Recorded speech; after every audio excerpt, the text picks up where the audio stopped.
The July sun hammered down on Marine Corps Base Quantico like an anvil, turning the air thick enough to chew.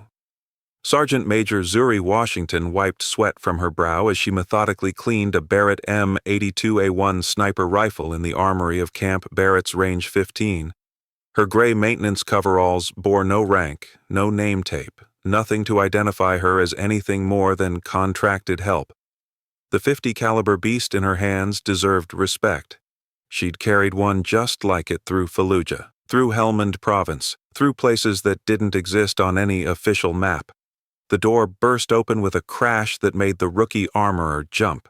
Captain Bradley Thornton strode in like he owned the air itself, 6'2" of blonde-haired confidence wrapped in digital camis. Behind him, a pack of Marine snipers filed in, all male, all white, all carrying themselves with that particular swagger that came from being told you were the best. "Where's the duty armorer?" Thornton barked, his eyes sliding over Zuri like she was part of the furniture. "Staff Sergeant Chen is at lunch, sir," the young armorer stammered. "Back in 20 minutes. Thornton's jaw tightened. His gaze finally landed on Zuri, and something flickered in those pale blue eyes, dismissal mixed with irritation. We need 15 M40A5s and 3 Barrett M82s prepped and zeroed for the 1,000-meter range. Our deployment brief got moved up. We need those weapons in 30 minutes. If you believe everyone deserves to be treated with dignity regardless of their uniform, hit that subscribe button right now. This story will restore your faith that excellence always reveals itself." Zuri set down the Barrett with practiced care.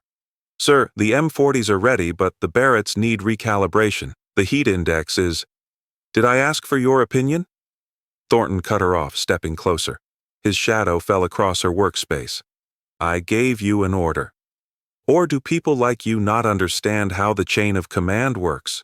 The temperature in the armory seemed to drop despite the oppressive heat. Staff Sergeant Morrison snickered from behind Thornton.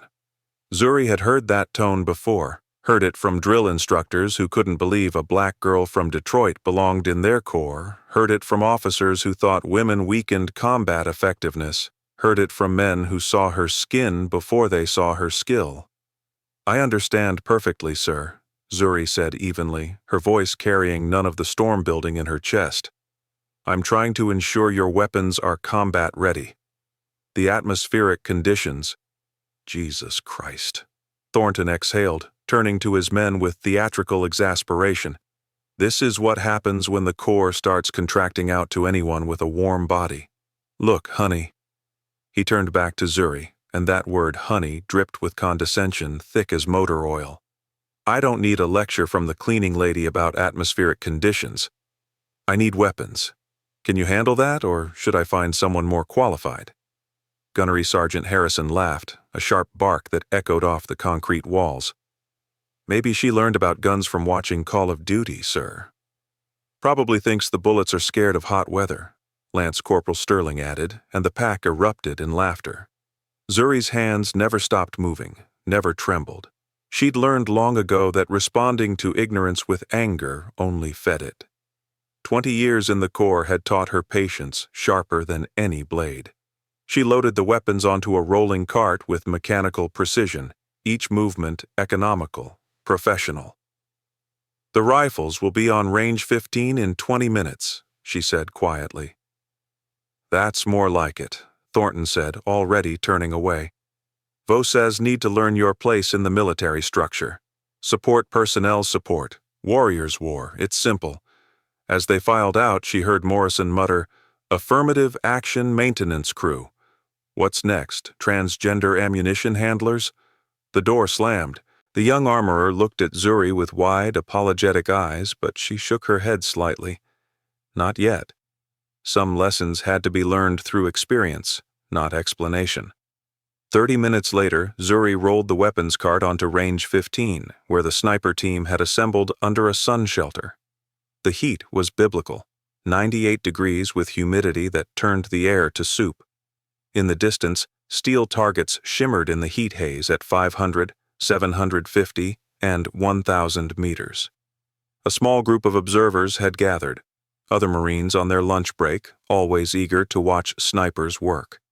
Thornton grabbed an M40A5 without looking at her. Set up at Station 1 through 15. We're qualifying for deployment. Command wants to see why we're the best sniper team in the Marine Corps. The men spread out along the firing line, each claiming a position with their spotters. Zuri wheeled the cart to the equipment shed, but she didn't leave. Something made her stay, maybe professional curiosity, maybe the knowledge of what was about to unfold. Targets at 1,000 meters, Thornton called out. Wind is 3 knots northeast, temperature 98 degrees, humidity. He squinted at a handheld device. 85%. Gentlemen, let's show these targets what American precision looks like. The first shot cracked across the range. Miss. The bullet kicked up dust 3 feet left of the target. The second shot. Miss. High and right. Third, fourth, fifth. The afternoon devolved into a symphony of failure. Bullet after bullet sailed past targets, kicked up dirt, pinged off rocks. Spotters called corrections that led nowhere. Frustration mounted like the heat, making tempers short and voices sharp. God damn it! Harrison slammed his fist on the shooting bench. I had that dialed in. Wind must be shifting, Morrison offered weakly. After 45 minutes and 47 rounds, not a single Marine had touched steel at 1,000 meters. Thornton's face had gone from confident to pink to deep red. Sweat soaked through his uniform in dark patches.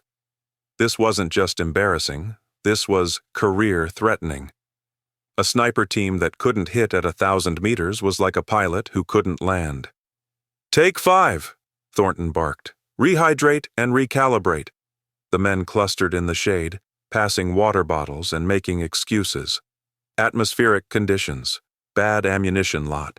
Targets must be misaligned. Everything, except the truth. Zuri had watched from the equipment shed, and she'd seen the problem immediately. The mirage, that dancing, distorting layer of superhot air rising from the baked ground, was creating a false wind reading. The actual bullet path was being affected by a thermal gradient that their basic calculations hadn't accounted for. It was advanced ballistic physics, the kind taught in specialized sniper instructor courses, the kind she'd taught for 6 years. She walked toward the firing line, her boots crunching on gravel. Sir, she called out, the mirage effect at this temperature is creating a vertical displacement of approximately— Oh, for fuck's sake! Thornton exploded, spinning on her. His face was scarlet, veins standing out on his forehead. Are you still here? Don't you have toilets to clean or something? Sir, I'm trying to help. The heat gradient. Help? Thornton stalked toward her, closing the distance with aggressive speed. You think you can help Marine Corps scout snipers? People like you think you know more than warriors who've been doing this for 15 years? He was in her space now, using his height to intimidate. Zuri held her ground, her face neutral, but her heart hammered. This was escalating fast. What did you do before they hired you to push a mop? Morrison joined in, emboldened by Thornton's rage. I bet you never even held a rifle before you got this gig. Probably thinks guns are scary, Sterling added. Those people usually do. I'm just suggesting, Zuri began. Suggesting? Thornton's voice hit parade ground volume. You're suggesting? Let me suggest something to you. Shut your mouth, do your job, and leave the thinking to people with actual brains. This is a military base, not an affirmative action hiring fair. We have standards here. Or did you miss that memo when they were handing out diversity contracts? The observers had grown quiet. Phones had come out. Several Marines were recording now, sensing drama. The problem is atmospheric, Zuri tried once more. The problem is you, Thornton roared. He grabbed her shoulder and physically shoved her backward. Zuri stumbled, caught herself. The crowd gasped. Laying hands on anyone was against regulations. Laying hands on a woman crossed another line entirely. Get the hell off my range! Thornton's face was inches from hers now. She could smell the coffee on his breath, see the rage-fueled capillaries in his eyes. "Before I have you removed from this base permanently, I don't give a damn what diversity quota got you this job. You're fired. Get out of my sight before I make you regret every quota-filling decision your life has been built on." The silence that followed was absolute. Even the wind seemed to hold its breath. Zuri looked at him for a long moment. Then she smiled. Small, knowing, sad. "Sir, I was simply trying to prevent your embarrassment, but if you'd prefer to learn the hard way—" "Learn?" Thornton was beyond reason now, beyond restraint. "What could I possibly learn from someone who probably can't even spell ballistics? I have a degree from Annapolis. I've served in 3 combat zones. I've made shots that would make your head spin. And you're a contract worker who cleans rifles. Know your place." "Captain," Colonel Thompson's voice cut through the madness like a blade. He'd been standing at the rear of the observer crowd, watching everything with his arms crossed. "Perhaps you should let the woman finish what she was trying to say." Thornton spun, saw the eagles on Thompson's collar, snapped to attention.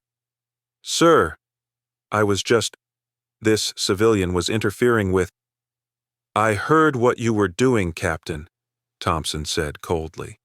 "And I've been watching your performance for the last hour. 0 hits at 1,000 meters. 47 rounds expended. Is that the standard of the Marine Corps Scout Sniper program?"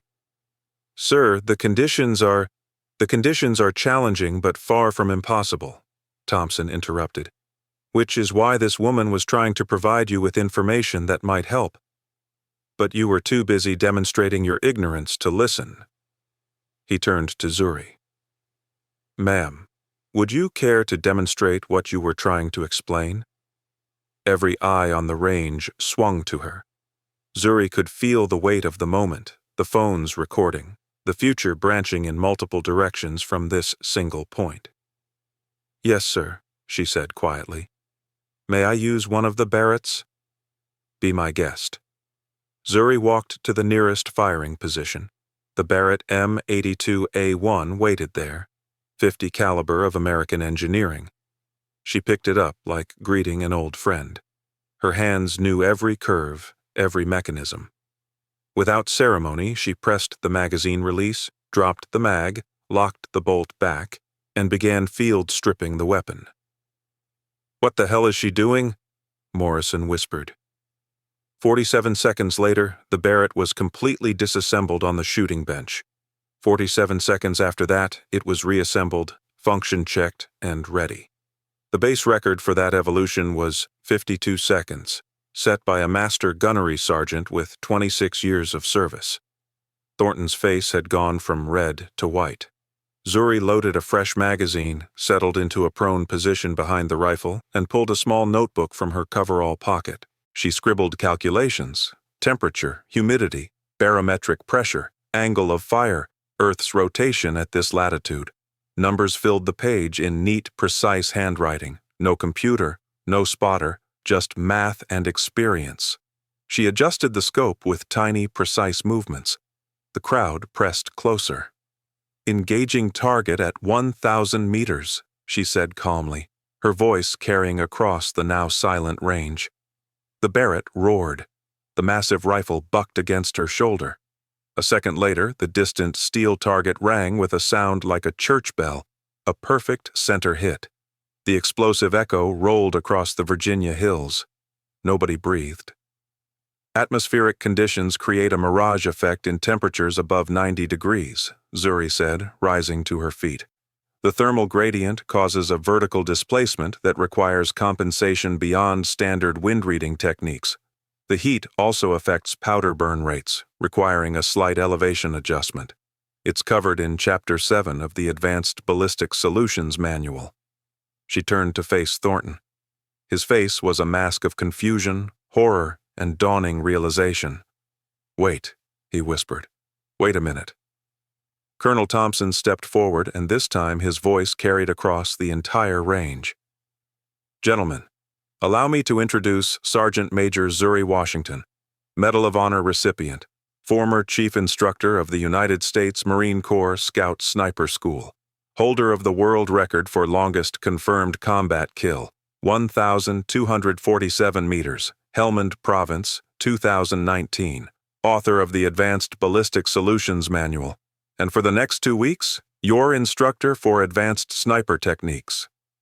The expression on Bradley Thornton's face when he realized who he'd just assaulted, discriminated against, and fired, absolutely priceless. If this moment touched your heart, if you believe in justice and respect, hit that subscribe button and drop a like right now, because Zuri's journey is just beginning, and what happens next will leave you speechless. The phones kept recording. The video was already uploading. Within 6 hours, it would have 3 million views. Within 12, every news network in America would be calling. But in that moment, on Range 15 of Camp Barrett, there was only silence. The heavy, suffocating silence of men watching their careers end in real time. Thornton tried to speak. His mouth opened and closed like a fish drowning in air. Morrison had gone pale. Harrison looked at the ground. Sterling, the youngest, had tears forming in his eyes as understanding crashed over him. "Colonel Thompson," Zuri said quietly, "I'd like to report an assault and discrimination incident that occurred approximately 10 minutes ago. I have multiple witnesses and video evidence. The perpetrator physically shoved me, used discriminatory language, and created a hostile work environment based on both my race and gender." "Noted," Thompson said. "Captain Thornton, consider yourself relieved of duty pending investigation. Report to the Provost Marshal's office immediately. The rest of you—" His gaze swept across the sniper team. "Formation at 0500 tomorrow. You have a lot to learn, and I suspect Sergeant Major Washington is about to teach you lessons you'll never forget." Behind the equipment shed 3 months earlier, Zuri had stood in this same armory with her father's picture in her hands. Master Gunnery Sergeant William Washington had died in a training accident when Zuri was 17, a helicopter crash that took 8 Marines. She'd enlisted on her 18th birthday, driven by grief and determination to honor his memory. He'd taught her to shoot when she was 7 years old, cans lined up on a fence post behind their base housing in Okinawa. "Breathe, baby girl," he'd whisper. "The rifle is just a tool. Your mind is the weapon." She'd made it through boot camp despite the whispers, female, black, probably affirmative action. She'd earned her place in infantry school despite the instructors who predicted failure. She'd become a sniper despite the commanding officer who told her women didn't have the emotional control for the job. Every step forward had been a battle, every promotion a war. And then Fallujah. November 2004. Her spotter was hit by an IED. She'd carried him 300 meters under fire, then climbed to a rooftop and provided overwatch for the extraction team. 6 confirmed kills in 20 minutes, each shot perfectly placed despite smoke, chaos, and incoming rounds. The Medal of Honor citation called it extraordinary heroism. She called it Tuesday. The investigation began within hours. Naval Criminal Investigative Service descended on Quantico like a storm. They interviewed 43 witnesses. They reviewed 7 video recordings from different angles. They pulled Thornton's personnel file and found a history. Complaints dismissed, incidents overlooked, a pattern of behavior protected by rank and the old boys network. They found emails, text messages, a group chat where Thornton and his team mocked female Marines, made racial jokes, shared memes that violated every standard of military professionalism, screenshots of conversations where they'd laughed about getting rid of a diversity hire clerk, about making life hell for a gay supply sergeant, about how real Marines were being replaced by social justice warriors. The evidence was damning, and it was all documented, time-stamped, backed up on military servers. The transformation happened overnight, but its roots had been growing for 20 years. By 0600 the next morning, Captain Bradley Thornton sat in a holding cell at the Quantico Brig, his uniform replaced by orange detainee coveralls. His phone had been confiscated, his security clearance suspended, his access to the base revoked except for legal proceedings. The man who'd strutted onto Range 15 like a conqueror now stared at concrete walls, reality crushing down with the weight of 50 caliber rounds. Staff Sergeant Morrison, Gunnery Sergeant Harrison, and Lance Corporal Sterling had been reassigned to desk duty pending investigation. Their weapons qualifications were suspended, their deployment canceled. The elite sniper team that had represented the pride of Marine Corps precision shooting was now scattered, disgraced, waiting for justice to grind through military bureaucracy. Sergeant Major Zuri Washington stood in the Camp Barrett headquarters building, her real uniform finally on, Service Charlie's with a chest full of ribbons that told stories of valor most Marines only dreamed about. The Medal of Honor hung at her neck, its light blue ribbon stark against the dark fabric.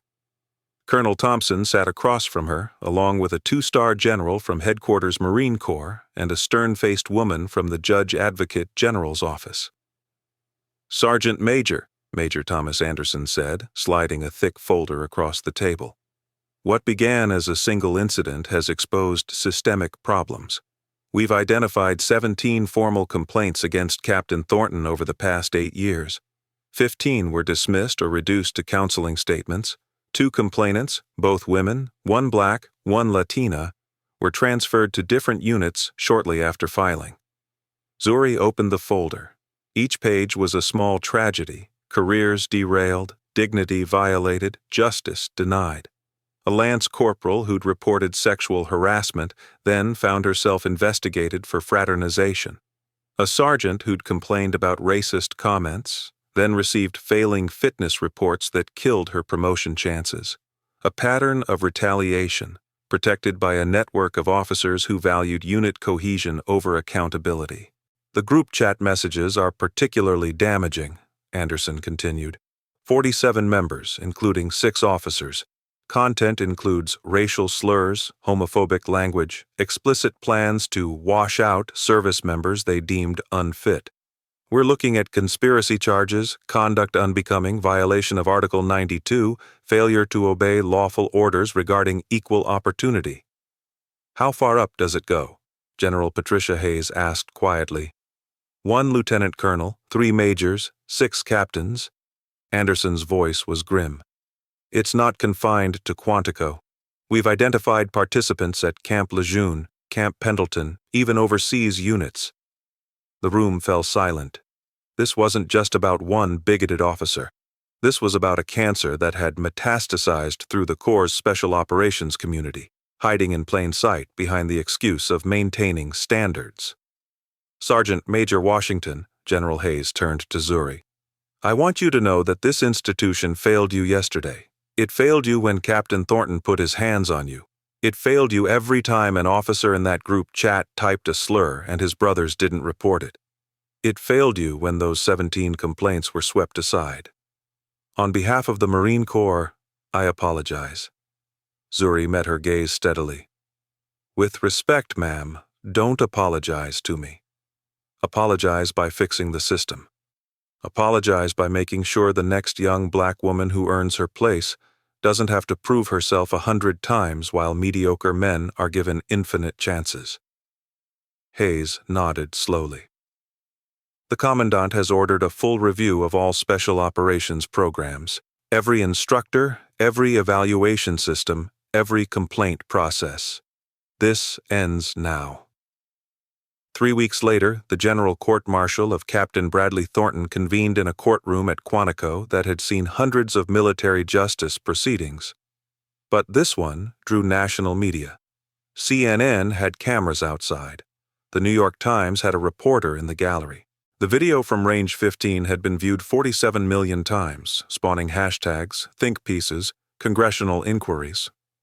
Thornton sat at the defense table in his service uniform, stripped of all insignia except his rank. His attorney, Captain Richard Coleman, was a young JAG officer who'd pulled the case by lottery and clearly regretted his luck. The evidence was overwhelming. The video was incontrovertible. The witnesses were unimpeachable. Major Anderson stood to present the government's case, his voice carrying across the packed courtroom. The United States will prove that Captain Bradley Thornton violated Articles 92, 93, 117, and 128 of the Uniform Code of Military Justice. We will prove that on July 17, 2024, Captain Thornton committed assault upon Sergeant Major Zuri Washington, a Medal of Honor recipient and one of the most decorated snipers in Marine Corps history. We will prove that he created a hostile work environment based on race and gender. We will prove that he conspired with other service members to discriminate against Marines who didn't fit his narrow definition of worthiness. The prosecution's case unfolded with surgical precision. First came the video, played on a large screen where everyone could watch Thornton's rage, his physical shove, his vicious words. The audio was crystal clear. People like you. Affirmative action hiring fair. Know your place. Private First Class Maria Rodriguez took the stand, her voice shaking but determined. I was the only woman in the sniper course. Captain Thornton told me on day 1 that I'd probably quit by day 10 because women couldn't handle the mental pressure. He made comments about my body. He questioned whether I'd earned my place or slept my way into the program. When I reported it to my chain of command, I was told I was being too sensitive. Former Lance Corporal Jasmine Williams, now a civilian, testified via video link. Captain Thornton called me ghetto to my face. He said I talked like I was from the hood. When I asked him to stop, he wrote me up for disrespect. I was investigated, not him. I left the Corps after 4 years because I couldn't take it anymore. I loved being a Marine, but they made it clear I wasn't wanted.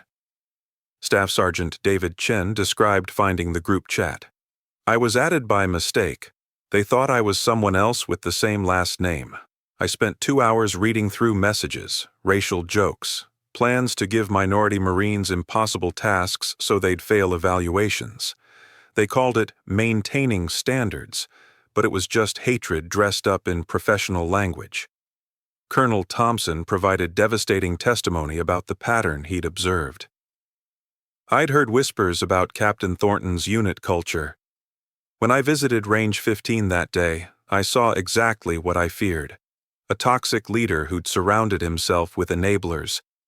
The fact that Sergeant Major Washington, one of the most qualified snipers on the planet, was treated like an ignorant laborer tells you everything about how deeply the rot had spread. The defense tried.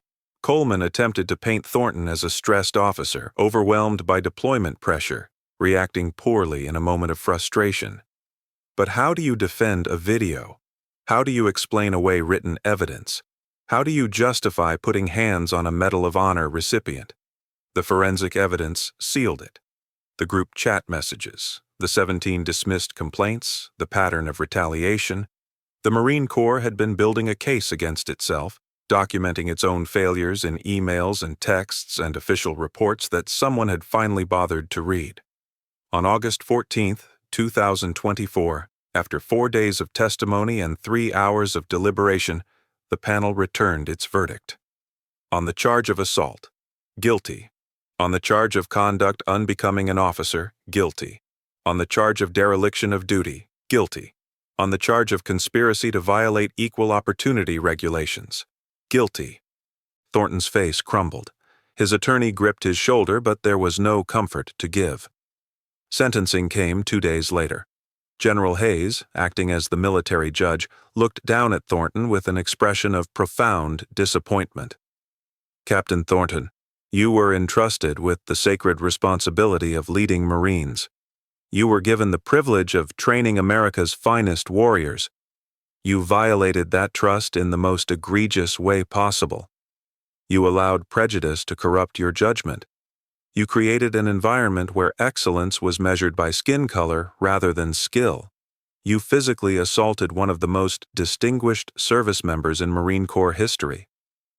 She paused, letting the weight of each word land. This court sentences you to 6 years confinement at the United States Disciplinary Barracks, Fort Leavenworth. Reduction to the rank of E1. Forfeiture of all pay and allowances. Dishonorable discharge from the United States Marine Corps. You will serve as an example of what happens when hatred is allowed to wear the uniform. Justice was served. Bradley Thornton would spend the next 6 years in a military prison, his career destroyed, his name synonymous with bigotry. If this moment of accountability moved you, if you believe that discrimination should have real consequences, hit that subscribe button, smash that like button, and comment below. Would you have shown mercy? Because this story isn't over, Sergeant Major Washington's legacy is about to reshape the entire Marine Corps, and what comes next will inspire you to believe in the power of perseverance. The sentence echoed through the courtroom. Thornton was led away in handcuffs, his shoulders slumped, his face drained of color. Morrison received 3 years and a dishonorable discharge. Harrison received 2 years and a bad conduct discharge. Sterling, the youngest, received 18 months with possibility of parole and reduction in rank, a small mercy for his youth and his tearful testimony about being pressured to participate in the toxic culture. 43 other service members received non-judicial punishment, ranging from letters of reprimand to reduction in rank to removal from special operations programs. 6 officers were forced into early retirement. The entire command structure of the sniper program was replaced overnight. But the real reckoning was just beginning. 6 months after the court-martial, Sergeant Major Zuri Washington stood at a podium in the Quantico Auditorium, addressing 300 Marines Corps instructors from every training command in the service. The commandant himself sat in the front row, along with the Secretary of the Navy and a delegation from Congress. This wasn't a suggestion. This was a mandate. "Excellence has no color," Zuri began, her voice steady and clear. "Excellence doesn't care about your gender, your background, or who you love. Excellence is measured in precision, dedication, and results. For 20 years I've watched talented Marines wash out not because they lacked skill, but because they lacked the right skin tone or the right anatomy. That ends today." The new training protocols she'd developed were revolutionary. Blind evaluations where instructors didn't know a candidate's name or demographics until after scoring. Objective performance metrics that removed subjective bias. Mandatory reporting systems where complaints triggered automatic investigations by outside parties, not the accused's chain of command. Body cameras for all training evolutions to create accountability. "The Marine Corps is only as strong as the warriors we're willing to train," Zuri continued. "When we reject excellence because it doesn't look like what we expected, we weaken ourselves. We betray the oath we took to defend this nation. Every qualified candidate we push out is a gift to our enemies."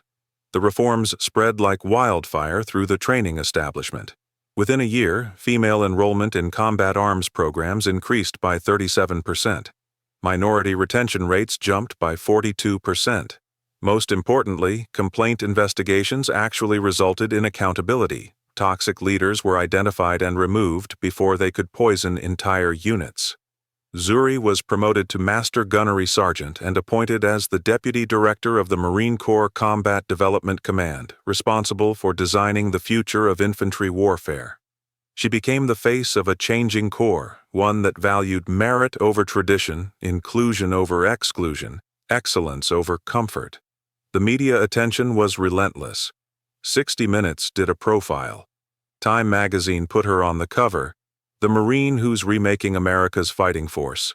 Invitations poured in from universities, corporations, military organizations worldwide.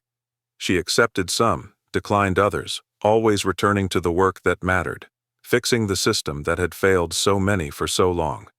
Private First Class Maria Rodriguez graduated at the top of her sniper class 6 months later, earning the title of Honor Graduate. She credited Zuri's mentorship and the new training environment. "For the first time, I was evaluated on my shooting, not my gender. That's all any of us ever wanted, a fair chance to prove ourselves." The ripple effects extended beyond the military. The video from Range 15 sparked national conversations about workplace discrimination, implicit bias, and the cost of tolerating toxic leaders. Corporations revised their diversity training. Police departments examined their complaint processes. Universities restructured how they handled harassment reports.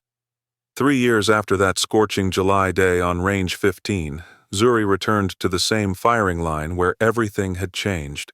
This time she wore her dress blues, heavy with ribbons and medals. This time she carried no weapons. This time she came to dedicate a memorial. The brass plaque was simple, mounted on a stone monument beside the 1,000-meter range. Range 15, Excellence. Range dedicated to all service members who faced discrimination while serving with honor. May their courage inspire us to build a military worthy of their sacrifice. The rifle is just a tool. Your mind is the weapon. Master Gunnery Sergeant William Washington. Her father's words, immortalized in brass. Zuri ran her fingers over the engraved letters, feeling the weight of history and hope pressing down on her shoulders. Around her stood dozens of Marines, men and women, black and white and brown, gay and straight, all bound by the same oath, all committed to the same mission. Colonel Thompson, now Brigadier General Thompson, spoke at the dedication. 3 years ago, this range witnessed an injustice, but it also witnessed something more powerful, the revelation of excellence that prejudice tried to hide. Sergeant Major Washington didn't just hit a target that day. She hit a target we all needed to see, the truth that talent exists everywhere, if we're willing to recognize it. The audience of 200 Marines, sailors, soldiers, and airmen applauded. Among them sat 17 people whose complaints had been dismissed before Zuri's case blew everything open. They'd been vindicated, their careers resurrected, their dignity restored. Justice delayed, perhaps, but not denied. As the ceremony concluded, a young black girl approached with her father, a Marine staff sergeant. She couldn't have been more than 7 years old, wearing a miniature set of camouflage utilities, her hair in neat braids with red, gold, and blue beads that clicked softly as she walked. "Sergeant Major Washington?" Her voice was small but determined. "My daddy says you're a hero. I want to be a sniper like you when I grow up." Zuri knelt down to the girl's eye level, seeing in those bright eyes the same fire that had burned in her own at that age, the same hunger to prove herself in a world that would tell her she didn't belong. "What's your name, sweetheart?" "Amara. Amara Johnson." "Well, Amara, let me tell you a secret." Zuri leaned closer, her voice conspiratorial. "Being a hero isn't about the medals or the uniform. It's about standing up when it's hard. It's about being excellent even when people doubt you. It's about making the path easier for the person coming behind you. Can you do that?" Amara nodded solemnly, her whole body radiating determination. "Then you're already halfway there," Zuri said, pulling a small challenge coin from her pocket, the Master Gunnery Sergeant insignia embossed in gold. "Keep this. When things get hard, remember that a woman who looked like you, who faced what you'll face, made it through, and she's waiting on the other side to welcome you home." Amara clutched the coin like treasure, her eyes wide with wonder. Her father mouthed, "Thank you," his own eyes suspiciously bright. As they walked away, Zuri thought about legacy. Thornton's legacy was shame and imprisonment. He'd serve another 3 years before release, forever branded by a dishonorable discharge, unemployable in any meaningful capacity. Morrison worked at a car wash in rural Alabama. Harrison drove a delivery truck, his sniper skills worthless outside the service that had expelled him. Sterling, the youngest, had actually written Zuri a letter from prison, 6 pages of apology, contrition, and tentative hope for redemption. She'd written back. Some people could change. Some couldn't. Time would tell which category he fell into. But Zuri's legacy? It walked away in miniature camouflage utilities, dreaming of targets at 1,000 meters. It sat in classrooms at Quantico where instructors evaluated performance instead of appearance. It lived in policy manuals that protected instead of punished. It breathed in every Marine who now served without fear that their identity would be used as a weapon against them. 10 years later, Master Gunnery Sergeant Amara Johnson would graduate at the top of her class from Scout Sniper School. breaking Zuri's long-distance record with a confirmed hit at 1,289 meters. She'd do it carrying a rifle engraved with a simple phrase, "The mind is the weapon." But that was the future, still unwritten on that dedication day. As the sun set over Range 15, painting the Virginia sky in shades of amber and gold, Zuri stood alone on the firing line where she'd taken that single shot that changed everything. The heat had broken. A cool breeze rustled through the pine trees. The steel targets waited in the distance, patient and impartial, caring nothing about who pulled the trigger, only whether they could hit the mark. She thought about her father, whose death had set her on this path. She thought about the 17 Marines whose complaints had been ignored. She thought about every person who'd been told they didn't belong, that they weren't good enough, that people like them should know their place. And she thought about that 7-year-old girl with fire in her eyes and a challenge coin in her hand, walking toward a future that Zuri had fought to make possible. The work wasn't finished.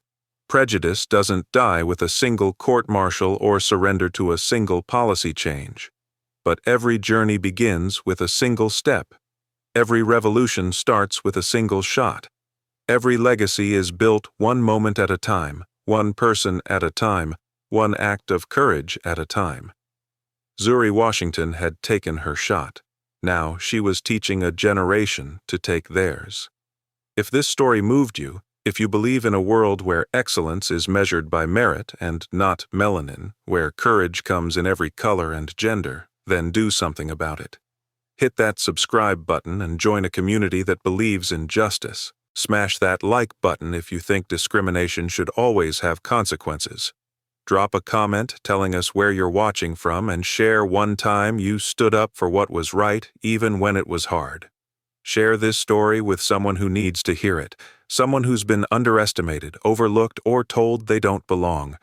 Because stories like Zuri's don't just inspire us, they challenge us. They demand that we do better, be better, build better. The rifle is just a tool.